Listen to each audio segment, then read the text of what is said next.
আসসালামু আলাইকুম। আমি আলফাজুর রহমান তুর্য, এডুভার্স বাই তুর্যতে তোমাদের সকলকে স্বাগতম। তো এইচএসসি 2025 ব্যাচ যারা আছো তাদের অ্যাডমিশন প্রায় শেষের দিকে। যারা কোথাও চান্স পাওনি বা আশানুরূপ সাবজেক্ট পাওনি তাদের জন্য সুবর্ণ সুযোগ হতে পারে ঢাকা সেন্ট্রাল ইউনিভার্সিটি বা ঢাকা কেন্দ্রীয় বিশ্ববিদ্যালয়। দেশের 57তম পাবলিক ইউনিভার্সিটি এবং পঞ্চম স্বায়ত্তশাসিত ইউনিভার্সিটি হিসেবে যাত্রা শুরু করতে যাচ্ছে ঢাকা সেন্ট্রাল ইউনিভার্সিটি। তো চলো আমরা ঢাকা সেন্ট্রাল ইউনিভার্সিটির পরীক্ষার মান বন্টন এবং বিষয়াবলী নিয়ে জেনে আসি। তো প্রথমেই পরীক্ষাটা হচ্ছে 1 ঘন্টার এমসিকিউ পরীক্ষা, কোনো রিটেন নেই। তোমাকে এই 1 ঘন্টায় 100টা এমসিকিউ বা বহু নির্বাচনী প্রশ্ন পূরণ করতে হবে।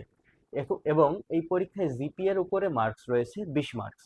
তোমার এসএসসি এবং এইচএসসির যে জিপিএ রয়েছে সেটাকে 2 দ্বারা গুণ করে যে মার্ক আসবে সেটা হচ্ছে এই 20-এর ভিতরে তোমার প্রাপ্ত নম্বর।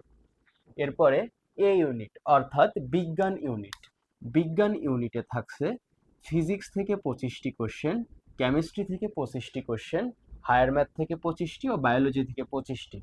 এর মাঝখানে তোমার বাধ্যতামূলক ফিজিক্স এবং কেমিস্ট্রি দাগাতেই হবে। এবং হায়ার ম্যাথ এবং বায়োলজির মধ্য থেকে যেটা ফোর্থ সাবজেক্ট সেটার পরিবর্তে তুমি বাংলা বা ইংরেজি 25 নম্বরের এমসিকিউ দাগাতে পারো। এরপরে আসি বি ইউনিট বা মানবিক। মানবিকের ক্ষেত্রে বাংলা 25, ইংরেজি 25 এবং সাধারণ জ্ঞান থেকে আসবে 25 মার্ক। দুঃখিত, সাধারণ জ্ঞান থেকে 25 নয়, সাধারণ জ্ঞান থেকে আসবে 50 মার্ক। তো দেখতেই পাচ্ছ, তোমরা যদি মানবিক বিভাগের যারা আছো সাধারণ জ্ঞানে যদি একটু বেশি ফোকাস করো তাহলে আমার মনে হয় তোমরা অনেক বেশি ভালো করবে। এরপরে আসি সি ইউনিট বা বাণিজ্য শাখাতে।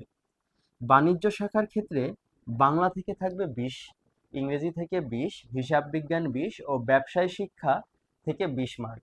এবং তোমাদের ব্যবসা শিক্ষার জন্য মার্কেটিং বা ফিনান্স সাবজেক্ট দুইটার থেকে যে কোনো একটা থেকে 20 মার্ক দাগাতে হবে। এবার আসো নেগেটিভ আছে কিনা।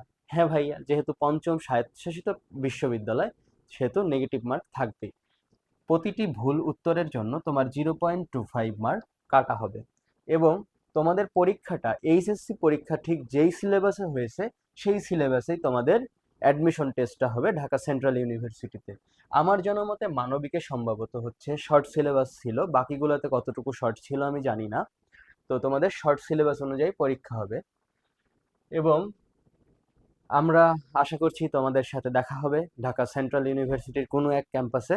সেই পর্যন্ত ভালো থাকবে, সুস্থ থাকবে। আসসালামু আলাইকুম।